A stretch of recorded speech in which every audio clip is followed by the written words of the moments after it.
जब श्री राम का वनवास हो गया, उसके बाद मंत्री सुमंत को साथ लेकर के श्री राम आगे को जब चलने लगे हैं, तब कि श्री राम लखन सीता मैया आज्ञा पितु की सिरधारी है।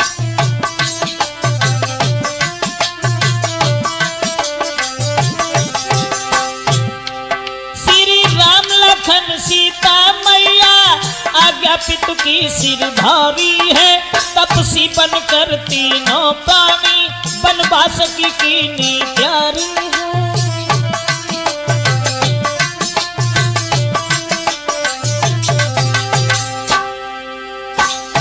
वनवास के लिए ये तीनों प्राणी चले हैं।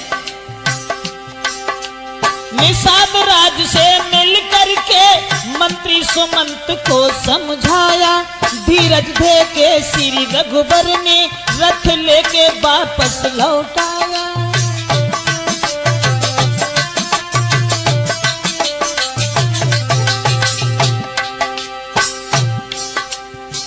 सुमंत मंत्री को वापस किया भगवान श्री राम ने और कहा कि भैया हमें तो वन में जाना है।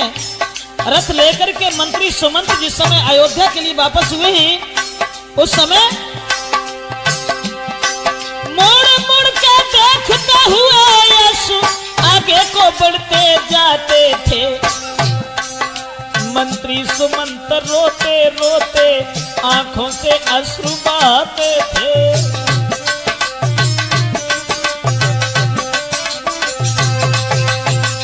दोस्तों, सुमंत मंत्री को वहां से वापस किया है भगवान श्री राम ने और अपने भाई अर्थात सीता को साथ लेकर के आगे को बढ़े हैं। इधर सुमंत मंत्री तो चले आते हैं। भगवान श्री राम जब आगे बढ़े और इधर मंत्री मन में अति हैरान हुई लौटे अपने धाम, उतके बट के पास में पहुंच गए श्री राम। गंगा को पार करने हेतु केवट के पास पहुंच गए तो तुलसीदास ने ये लिखा कि मांगी नाव। भगवान श्री राम ने कि मांगी नाव न केवटुआना और कहिए तुम्हारे मरम मही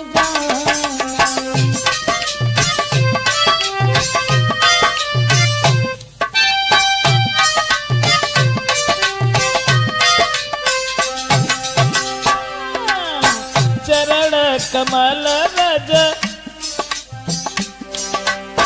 चरण कमल रज कहूँ सब कही, मानुष करन मूरी कछुअहि।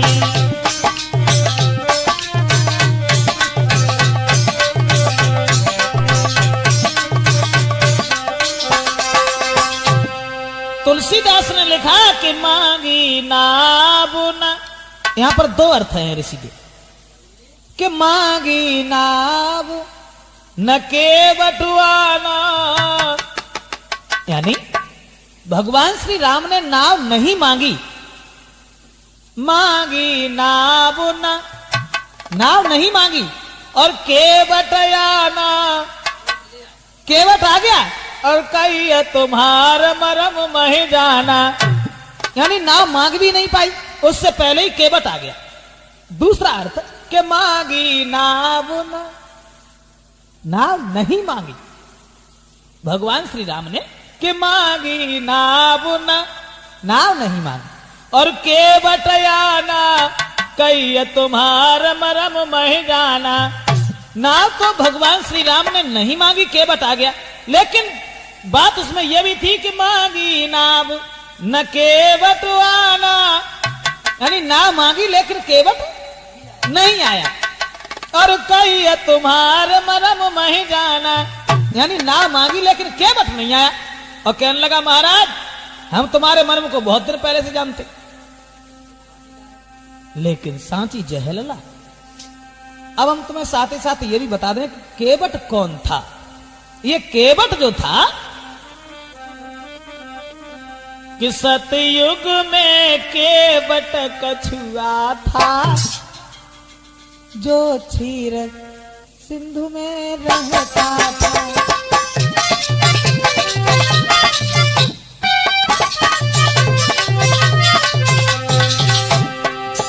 सतयुग में केवट कछुआ था, जो क्षीर सिंधु में रहता था। कछुआ का तन उसका ये, पर भक्ति में समय बिताता था।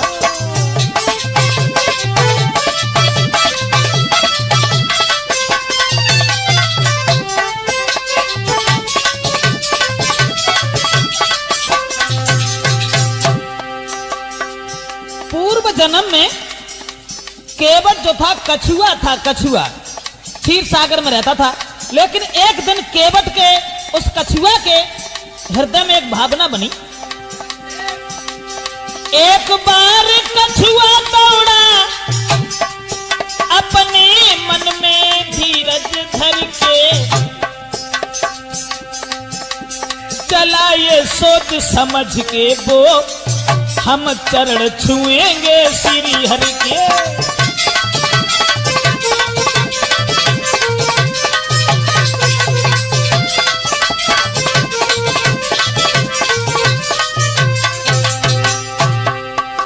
कछुआ तो जरूर था, लेकिन भगवान का भक्त था। तो एक दिन उसने यह सोचा कि हम चलें, भगवान विष्णु के चरण स्पर्श करें। चलने लगा। शेषनाग की सैया पर विष्णु भगवान सो रहे थे, लेकिन कछुआ जब शेषनाग के ऊपर चढ़ने लगा, पर शेषनाग ना पहुंच सके उस कछुआ के आचरणों तक। मारी फुसकार गिरा कछुआ, ना पहुंच सका हरि चरणों तक।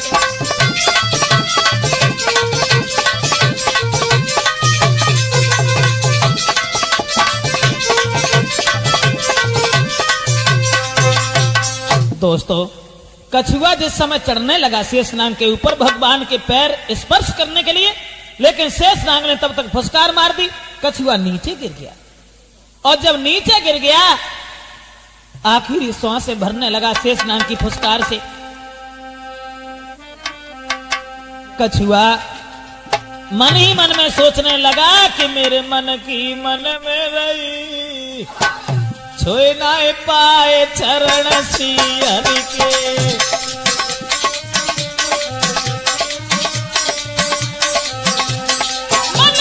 मन में रही, छोए ना पाए चरण श्री हरि के।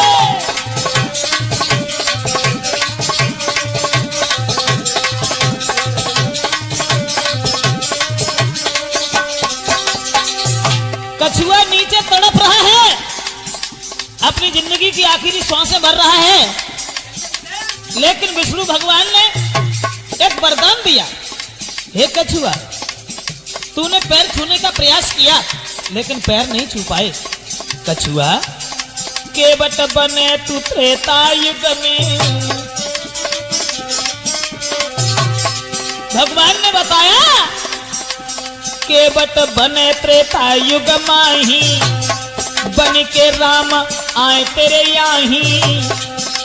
भक्ति तेरी सफल भई, छुई न सके चरण श्री हरि के।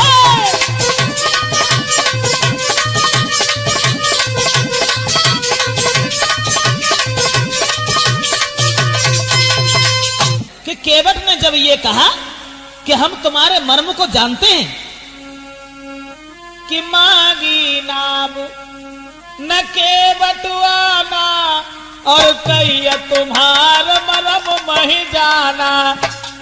जब केवट ने यह कहा कि हम तुम्हारे मर्म को बहुत दिन पहले से जानते, तो राम ने लक्ष्मण से कही, भैया लक्ष्मण, केवट क्या कह रहा है कि हम तुम्हारे मर्म को जानते, और हमारे मर्म को तो आज दिन तक काऊ ने जान ही नहीं पाओ। और राम ने जवाब दो, भैया लक्ष्मण, कि माँ कौशल्या अमर मन भाखा, जिन 9 मास गर्भ में राखा।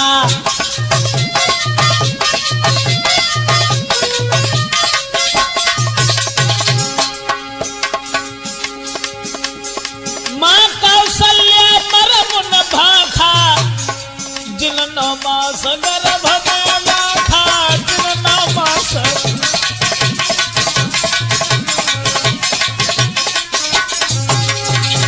राम ने कहा भैया लक्ष्मण, हमारे मर्म को कौशल्या मैया ने न जानो, जिन्होंने 9 महीने गर्भ में रखा।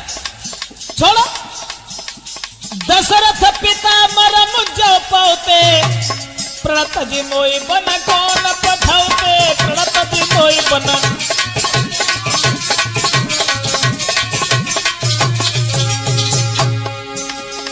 हमारे मर्म को न कौशल्या मैया ने जानो, न दशरथ पिता ने जानो, और केवट मारे भर भर ताना कहे तुम्हारा मरम मैं जाना।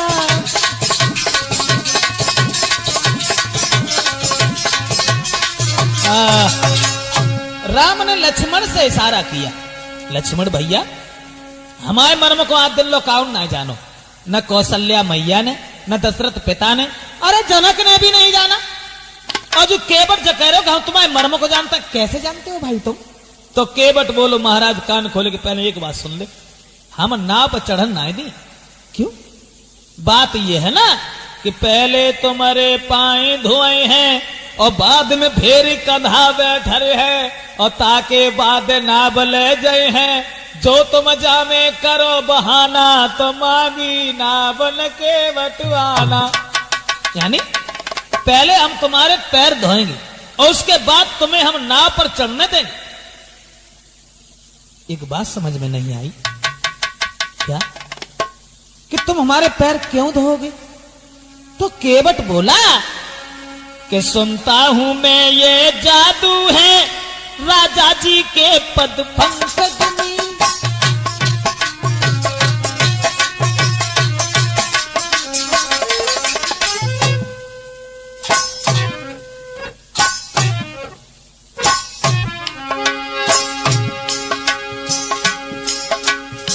केवट ने बताया सुनता हूं मैं ये जादू है राजा जी के पद पंकज में। पत्थर में जान डालने की शक्ति है महान इन चरणों में।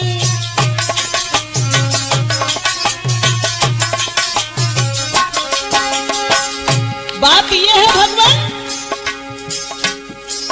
तुम्हारा चरणों की रज, तुम्हारे चरणों की धूल जिस किसी के ऊपर पड़ जाती है वो स्त्री बन जाती है, इसलिए हम पैर धोएंगे।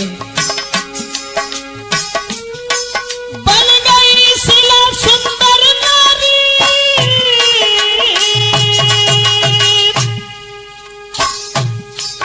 गौतम ऋषि की पत्नी बन गई शिला सुंदर नारी। चरणों की धूल के लगते ही जड़ में चेतना आती है, उस जीवन मूर्ख लगते ही।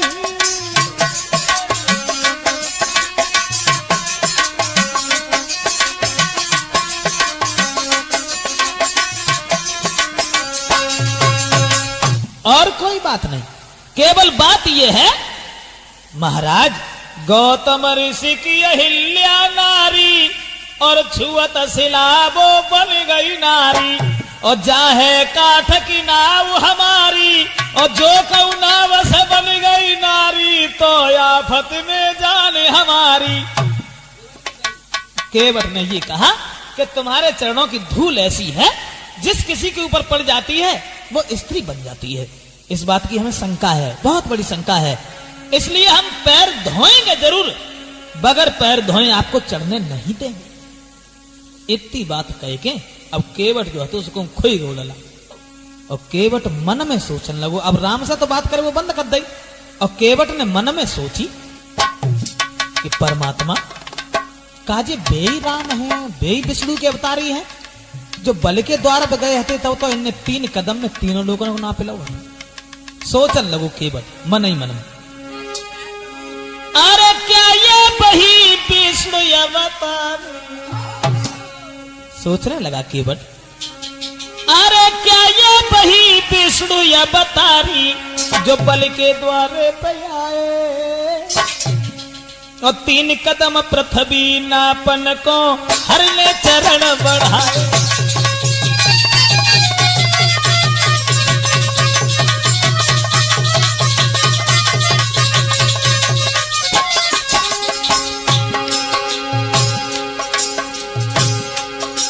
क्या ये वही भगवान है?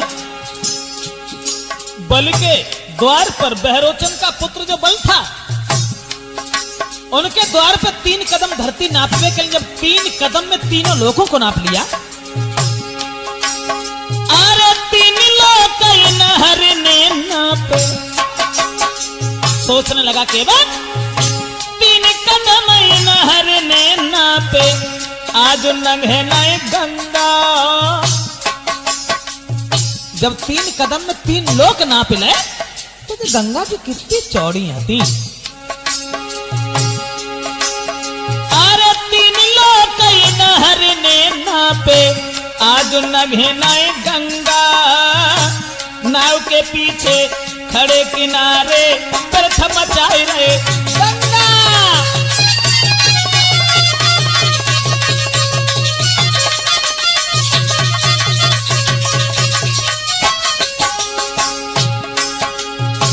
केवट सोचने लगा कि जब 3 कदम में 3 लोग नाप लिए तो ये गंगा जी कितनी चौड़ी थी।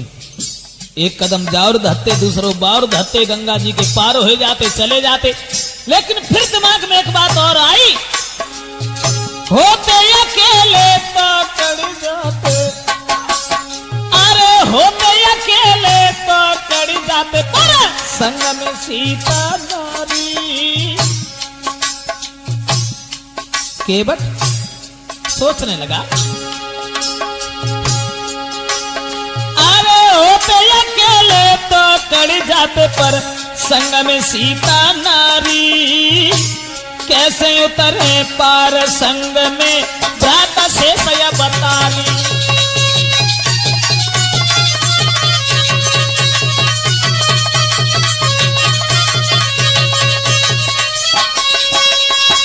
केवट विचार करने लगा, अगर ये बेई विष्णु के अवतारी हैं तो जब 3 कदम में तीनों लोग नापले तो गंगा जी कितनी चौड़ी थी। फिर जो सोची, अकेले होते तो उतर ही जाते, अब सीता जी संग में है, लक्ष्मण साथ में है। अब मुश्किल इस बात की है कि अगर सीता जी को पार उतारें तो कैसे उतारें। फिर बाने मन में एक बात और सोची केवट ने कि सीता को गोदी ले लेते, अगर जाओ के कदम बाहर धत्ते तो सीता को गोदी ले लेते, लखन लाल की भुजा गही लेते।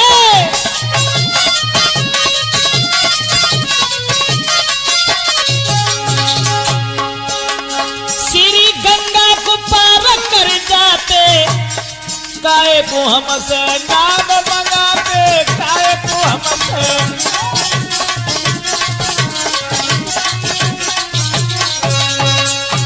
अब केवट ने मन में सोचा, कहा कुछ नहीं, सोचने लगा अगर सीता जी, और मतलब ये है कमर तक अगर जल है तो वह स्त्री को नहीं जाना चाहिए क्योंकि उसका पतिव्रत धर्म नष्ट हो जाता है। इसलिए सीता को गोदी ले लेते और लक्ष्मण की कलाई पकड़ लेते, गंगा से पार हो जाते। नाव क्यों मंगवाते हमसे व्यर्थ में। फिर मन में एक बात और सोची केवट ने, अब सीता को गोदी कैसे ले लेते, लक्ष्मण की कलाई कैसे पकड़ लेते राम। क्यों, बात यह है ना कि जल से वरुण देव निहारे,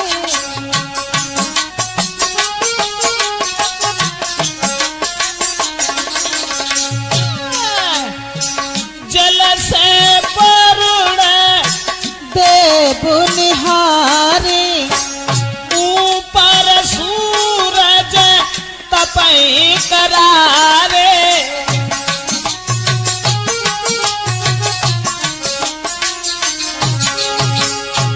केवट सोचने लगा, नीचे जल में वरुण देवता देख रहे हैं, ऊपर सूरज देख रहा है,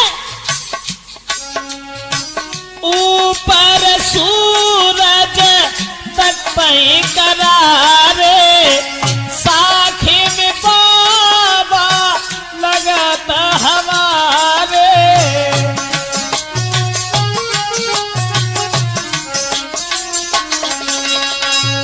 केवट सोचने लगा अब सीता को गोदी तो ले लेते, लेकिन नीचे वरुण देवता देख रहे हैं, ऊपर सूर्य देख रहे हैं, भला ऐसे में लाज कौन त्याग देगा, कौन अपनी अर्धांगिनी को गोद लेगा, इसलिए ये हमसे नाव मंगवा रहे। फिर एक बात और भी थी ऋषिदेव, ये नाव क्या थी? नाव का भी उद्धार होना था। नाव क्या थी? केवट तो कछुआ था पूर्व जन्म में, और नाव क्या थी? केवट को पता था कि ये नाव जो है ये चित्रकेतु नाम के गंधर्व की है। उसमें बात ये थी, केवट ने सोचा कि जतरिबे को है नाव जो कि चित्रकेतु गंधर्व की है, तरिबे को है नाव।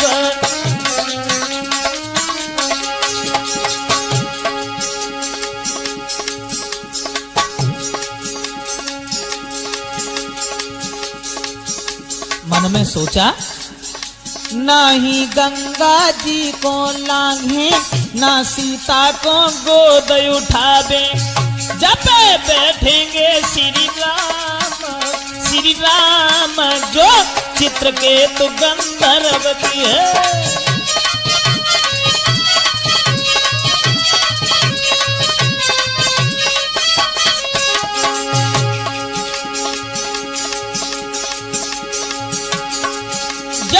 तरिबे को हो नाप जो चित्रकेतु गंधर्व की है।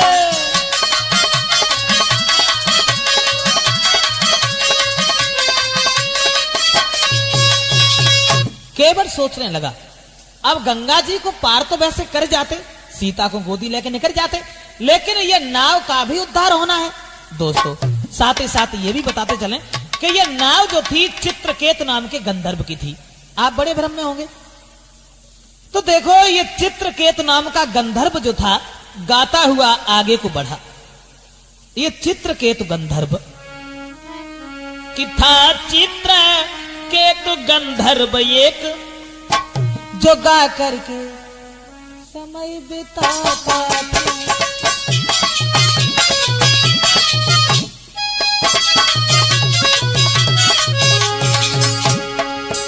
ये कहानी है ये त्रेता की जो सबकी प्रशंसा गाता था।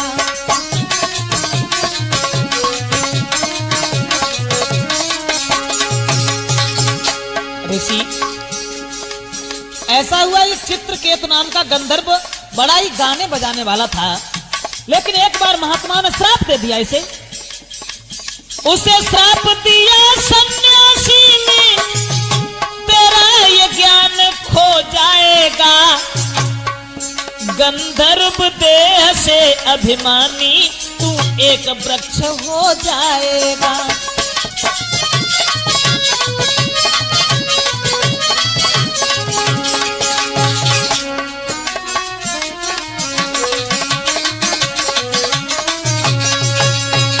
किसी कारणवश महात्मा ने श्राप दे दिया और ये कहा कि चित्रकेतु तुझे अपने ऊपर अभिमान है, घमंड है, मैं तुझे श्राप देता हूं कि तू वृक्ष बन जाएगा। और जब ये कहा कि वृक्ष बन जाएगा तो चित्रकेतु रोने लगा और कहने लगा कि महाराज जब मैं वृक्ष बन जाऊंगा भला मेरा उद्धार कैसे होगा। तो महात्मा ने कहा कि उद्धार तुम्हारा तब होगा चित्रकेतु, त्रेता युग में केवट तेरे वृक्ष को कटाइए।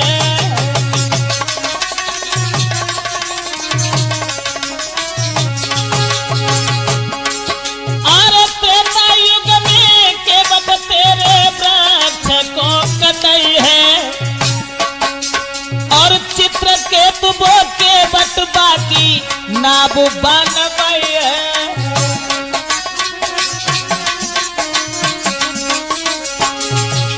महात्मा ने कहा त्रेता युग में केवट तेरे वृक्ष को कटाने के बाद में ना बनवाएगा, महाराज चढ़ेंगे सीता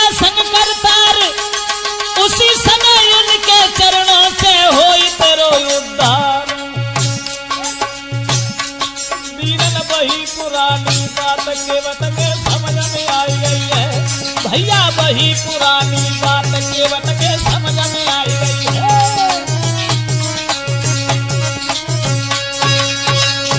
अब तो दोस्तों केवट ने समझ लिया कि नाव का भी उद्धार होना है।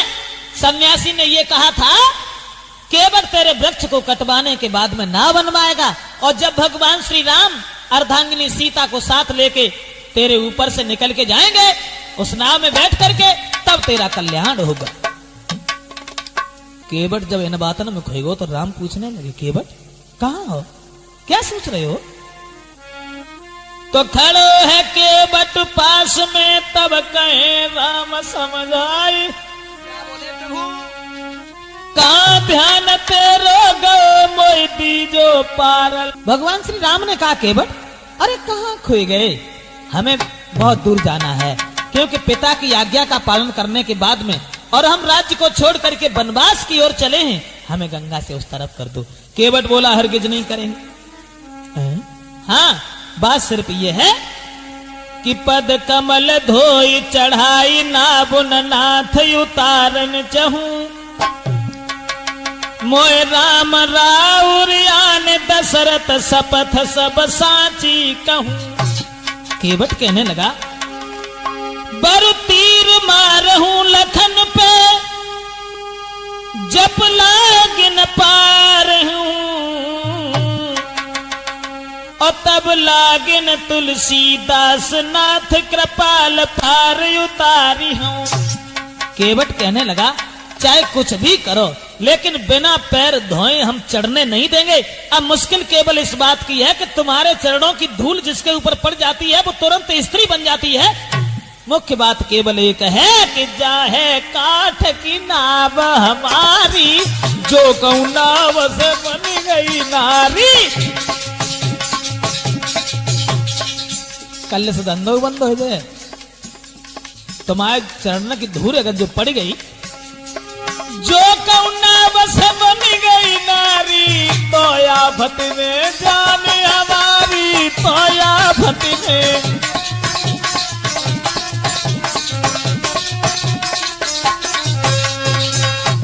अगर पत्थर से स्त्री बन सकती है तो ये नाव कितनी देर के लिए है?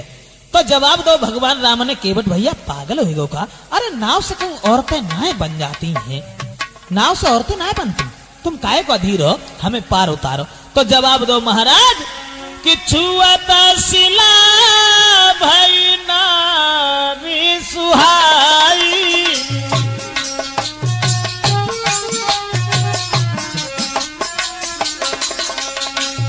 केवट कहने लगा प्रभु छुअत शिला भई नारी सुहाई, छुअत शिला भई नारी सुहाई, छुअत शिला भई नारी सुहाई, कि छुअत शिला भई नारी सुहाई, पाहनते न काठ कठिनाई।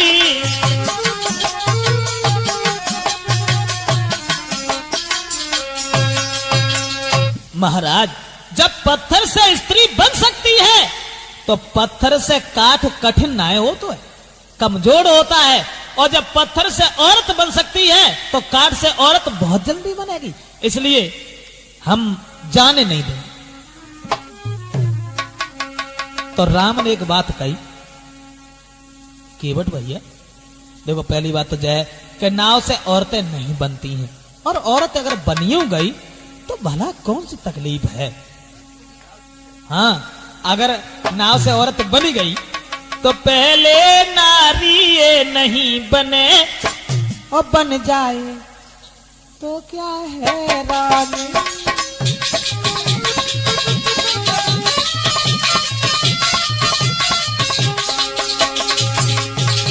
राम ने कही केवट केवट पहले तो नाव से औरत बने ना है, और अगर बनी हो गई तो आपत्ति कौन सी है तुम्हें ना है मालूम केवट? पहले नारी नहीं बने, बन जाए तो क्या है रानी। वो लोग सुखी अति होते ही जिनके घर में दुई दुई रानी।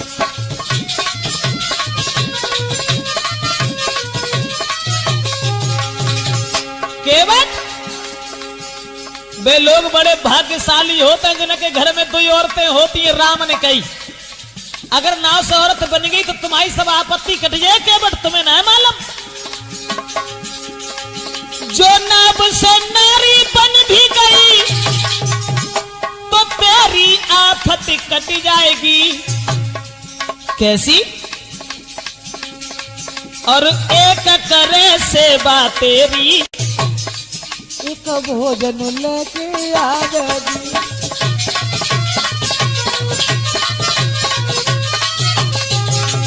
केवट अगर नाव से औरत बन गई तो एक घरे खाना बनाओ करे तो दूसरी तुम्हारे भोजन लेके आओ करे। आराम है ना। दूसरी बात एक और है केवट एक दबावे पाँव तेरे दूसरी विशेष दबाएगी। आराम दिलाए जीवन में जिंदगी स्वर्ग दिखाएगी।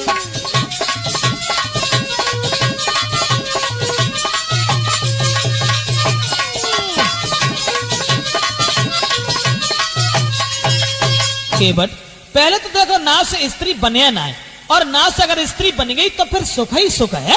क्योंकि घर में अगर दो औरतें हैं एक कछू करे एक पाए दाबे तो एक सर दाबे है ना। हाँ आराम ही आराम है।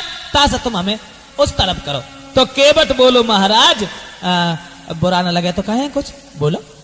केवट ने जो कही महाराज जो बनी नाव से नारी यदि तो आपत्ति सब कट जाएगी। अब देख केवट ने जो कही कि महाराज तुम जो कह रहे कि आपत्ति कट जाए लेकिन थोड़ा ध्यान दो मेरी तरफ। जो बनी नाव से नारी यदि आपत्ति सब कट जाएगी। एक दबावे पाँव दूसरी जल के गलो दबावेगी।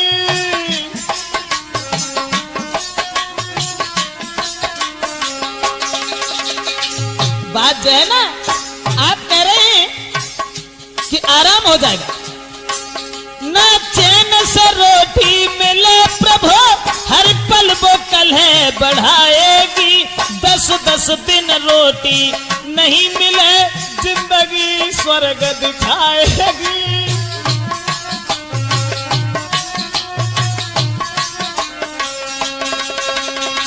केवट ने कही महाराज तुम जो कह रहे कि दो औरतें अगर होगी तो एक पाए दबाई है एक मूड दबाई है। लेकिन हाँ पाए एक दबाई है तो दूसरी मूड ना दबाई है गलो दबाई है। तासे दो औरतें मानो कब हम सुख से रोटी ना मिली। राम बोले एक बात बताओ केवट दो औरतें भाई कौन से दुखी हुई गए सो तुम ही दुखी हो जाओ। तो केवट ने कही महाराज हम एक ना है 10-20 ऐसे बता दिए कि दो औरतें बालन को कभी रोटी तक नहीं मिली। हाँ राम ने जकई ऐसे करो तुम 10-20 ना है तुम हमें दो ही बताओ कि दो औरतें मानो किन्हें रोटी ना मिली। तो केवट ने कही महाराज ध्यान दो हमारी ओर हम बताएं तुम्हें दो औरतें भाई कितने दुखी रहे कि उत्तान पाद के दुई थी रानी सुरत सुनी तय वेद बखानी।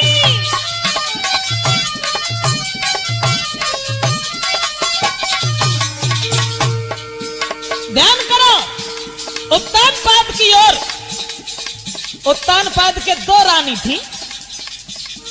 एक ध्रुव बनवास पठाए एक ने राजा बहुत सताए।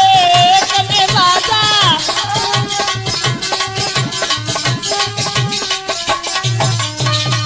महाराज उत्तान पाद के दो रानियां थी सुना होगा उनके बारे में कबहू कल कुशल उन्हें रोटी ना दी।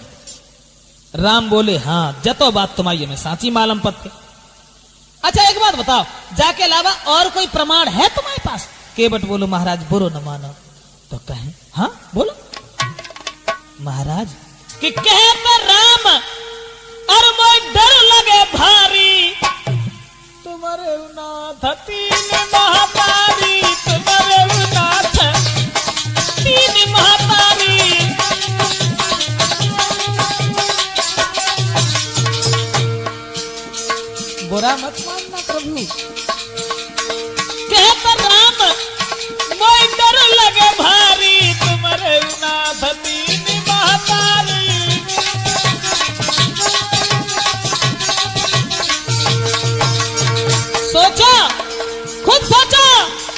जो दशरथ नए ब्याहु रचोते, तो तुमको नए बनक पठाते।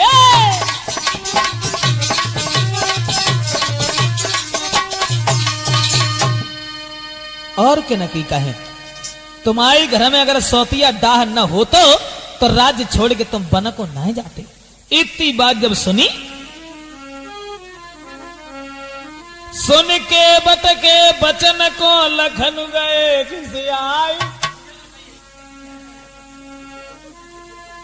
सुन के बट के बचन को लखन गए खिसियाई। तो रामचंद्र कहने लगे सुन के बट चितलाए। ऐसा करो केवट, अब हम समझ गए कि तुम हमें बिना पाए धोए अब जान नहीं दियो, तासे ऐसा करो, जाओ पानी ले आओ और हमारे पैर धो। केवट कि रामचंद्र बोले मुस्काई, और सोही करो जेही तने मान भाई।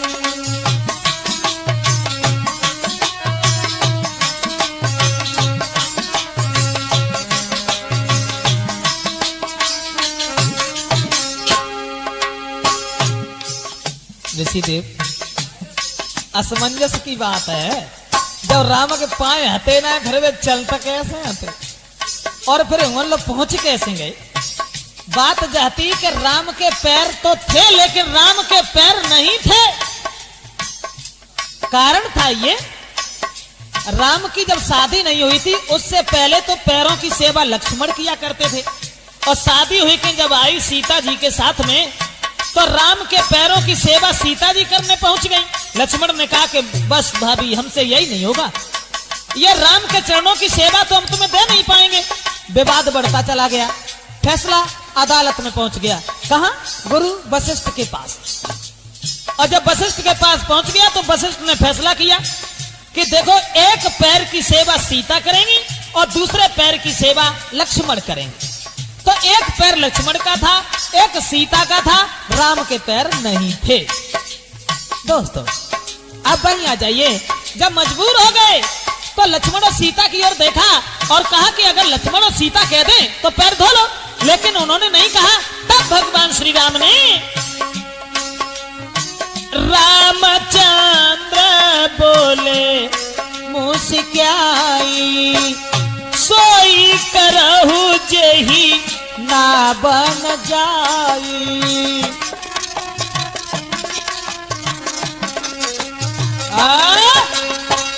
अब भैया तुझे जैसा दिखाई दे वैसा करो। तो केवट चलो और कठौता में पानी भल्लाओ लला। कठौता में, कठौती में क्यों ना लाओ? कठौती में जैसा ना लाओ। अगर कठौती में हम जो पानी लेके गए और पानी की धूल अगर पड़ी गई तो कठौती से जो को बिटरिया बनी गई तो मुफ्त में ब्याह और करनी पड़ी। और कठौता से अगर लड़का बनेगा तो कोई मुसीबत वाली बात ना, सब देख लो जे। अब केवट जो था वो कठौता में पानी भर के प्रभु राम के चरण धोने के लिए चला। दोस्तों, तुलसीदास ने तो ये बताया कि जासु नाम और सुमिरत एक बारा, उतरे नर भव सिंधु अपारा, उतरे नर भव सिंधु अपारा।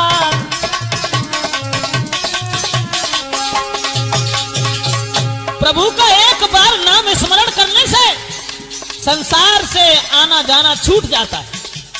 सोई कृपालु के बतही निहोरा, जय जग किए त्यों, जय जग किए त्यों पदम न थोड़ा, जय जग किए त्यों।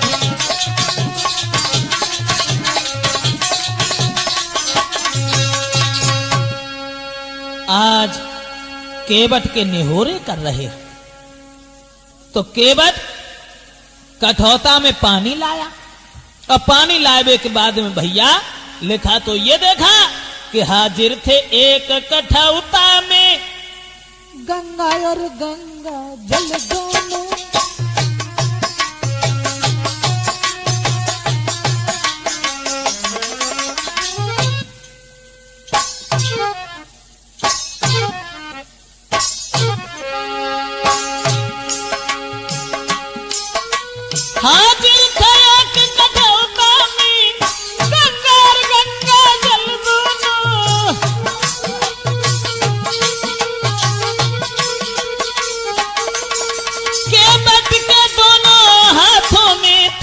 कोमल चरण कमल दोनों।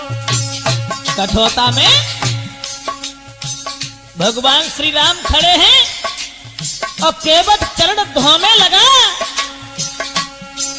थे चरण अनेक तपस्या कर, ऋषिदेव वो ही चरण थे जो चरण अनेक तपस्या कर मुनियों की दृष्टि न आते ही। क्या दृश्य है वो केवट द्वारा गंगा पर धोए जाते ही।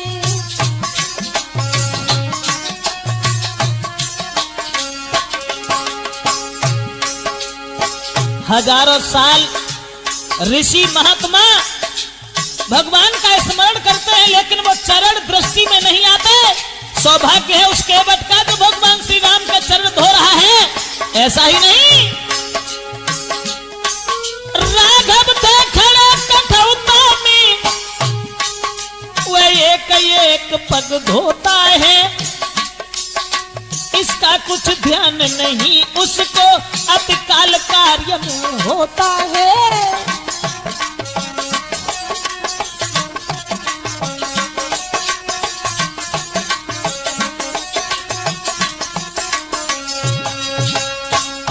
केवट भगवान श्री राम के चरण धोने लगा कठौता में पानी करने के बाद। अब उसे यही ध्यान नहीं रहा कि हमें कितनी देर हो गई, कितनी देर हो गई। तो प्रभु बोले समझो जरा समय हो रहा नष्ट। केवट एक पांव हम खड़े ही इसका भी है कष्ट, इसलिए बहुत जल्दी करो, हमें वन में पहुंचना है। पिता की आज्ञा को सरोधारण करने के बाद में हम राज्य छोड़ करके जंगल की ओर बढ़े हैं, इसलिए भैया केवट इस प्रकार जब कर चुका और नाविक निज उद्धार, तब तीनों को नाव पर उसने किया सवार। चरण धोने के बाद और सब अपने परिवारी जनों को बुला करके सबने चरणामृत लिया है। केवट ने अपना उद्धार किया है। जिन चरणों की चाहत में, जिन चरणों की दर्शन करने के लिए, जिन चरणों को छूने के लिए प्राणी हर समय तपस्या किया करता है, भगवान का भजन कीर्तन गुणगान किया करता है, आज वही चरण सौभाग्य है उस केवट का। चरण धोने के बाद सबने चरणामृत लिया, उसके बाद नाव पर सवार किया भगवान श्री राम, शेषावतारी लक्ष्मण, अर्धांगिनी सीता को। और नाव पर सवार करने के बाद जब केवट चला तो धीरे धीरे कुछ गुनगुनाता हुआ, कुछ कहता हुआ कि मेरी नैया में बैठे श्री राम, मेरी नैया में बैठे श्री राम, गंगा मैया धीरे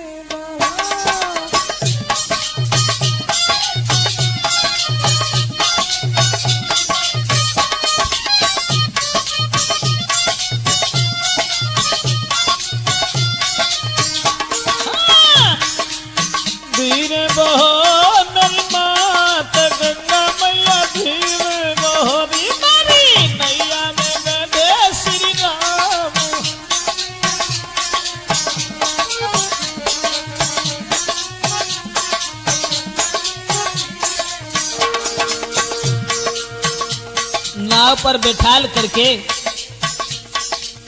केवट चलने लगा और कुछ सोचता हुआ, कुछ गुनगुनाता गाता हुआ। क्या गाता हुआ? सोच रहा है आज बड़े सौभाग्य हमारे, आज बड़े सौभाग्य हमारे,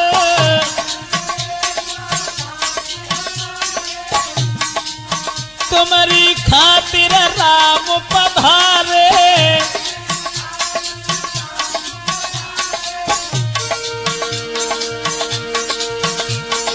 मेरे सिद्धि भय सब काम, गंगा मैया धीरे बहोदी मारी दैया में।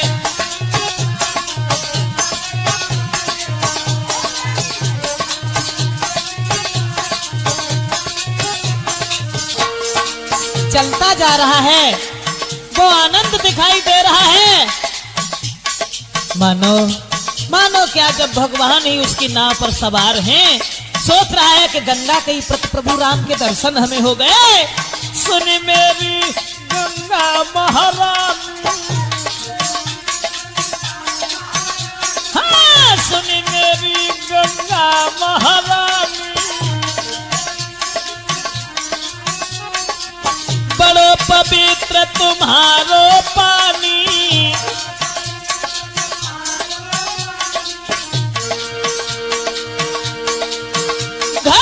बैठे आई गए राम, गंगा मैया धीरे बहोदी मेरी नैया में।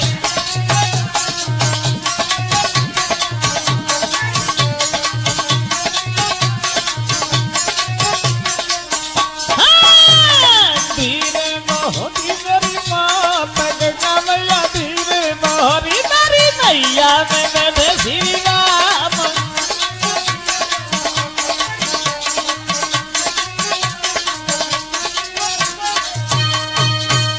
केवट तो कहता हुआ चल रहा था, लेकिन उसी समय अब गंगा ने भी दर्शन करने चाहे प्रभु राम के,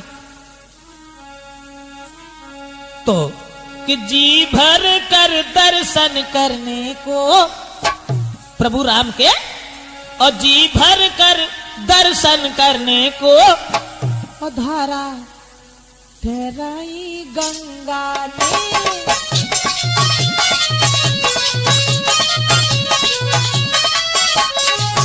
भगवान चढ़े तो माथे पर वह नाव उठाई गंगा ने।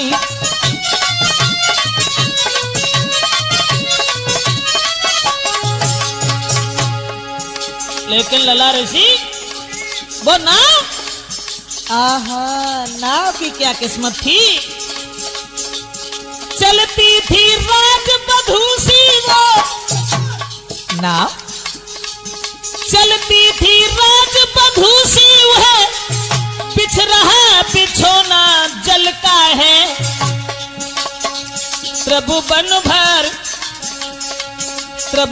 भर का भार मगर वह भार कमल से हल्का है।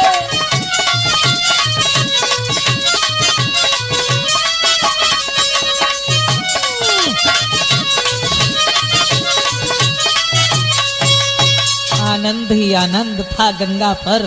केवट श्री राम को पार उतारने के लिए जब चला है, गंगा भी श्री राम के दर्शन करने के लिए ठहर जाती हैं। दोस्तों अब गंगा अकेली नहीं, कवि ने तो ये लिखा कि सूर्य दर्शन करने के लिए भगवान श्री राम के, और जिस समय ऊपर को चढ़ जाता है, लेकिन सूर्य से पहले बादल भी प्रभु राम के दर्शन करने के लिए उमड़ने लगे। तब सूर्य ने बादलों से कहा कि सूर्य ने कहा बादलों से, ये छवि हमको भी न रखने दो।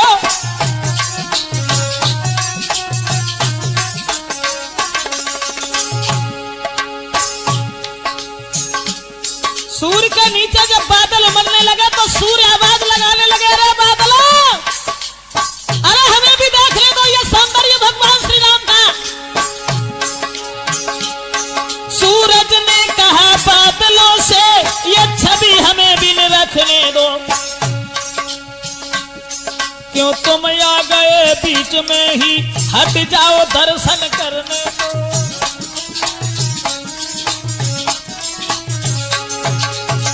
सूरज ने कहा बादलों से, अरे बादलों इधर उधर हट जाओ, देख ले दो भगवान श्री राम को। बादल चिल्ला करके बोले, अरे सूर्य, उत्तर में बादल गरज उठे,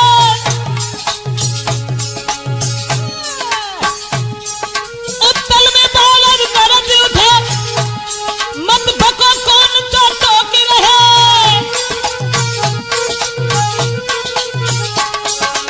बादल बोले, उत्तर में बादल गरज उठे, मत बको कौन हो टोकी रहे। हम दर्शन करने आए, दर्शन को हमसे रोकी रहे।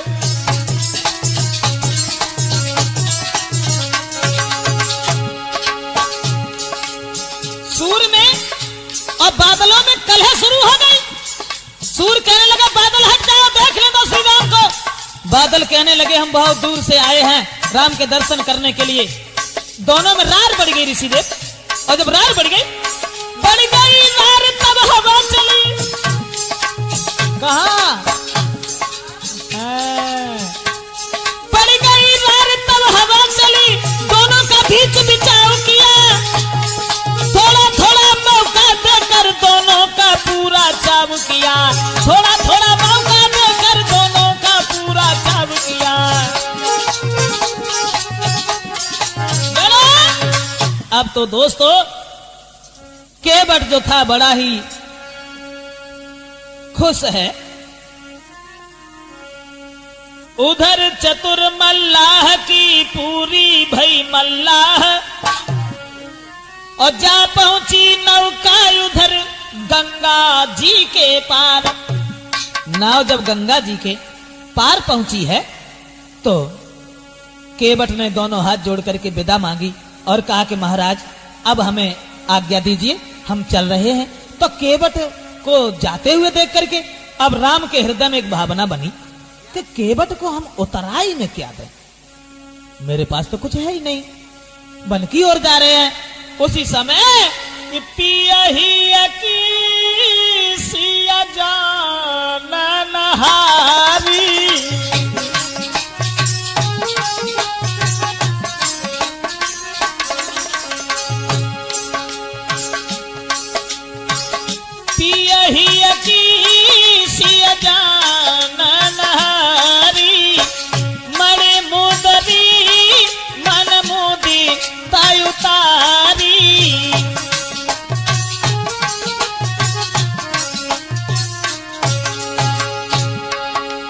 कहीं कृपाल तुम ले उतराई, कहीं कृपाल तुम ले उतराई, कहीं कृपाल तुम ले उतराई, कहीं कृपाल तुम ले उतराई। के बट चरण गहे आकुलाई,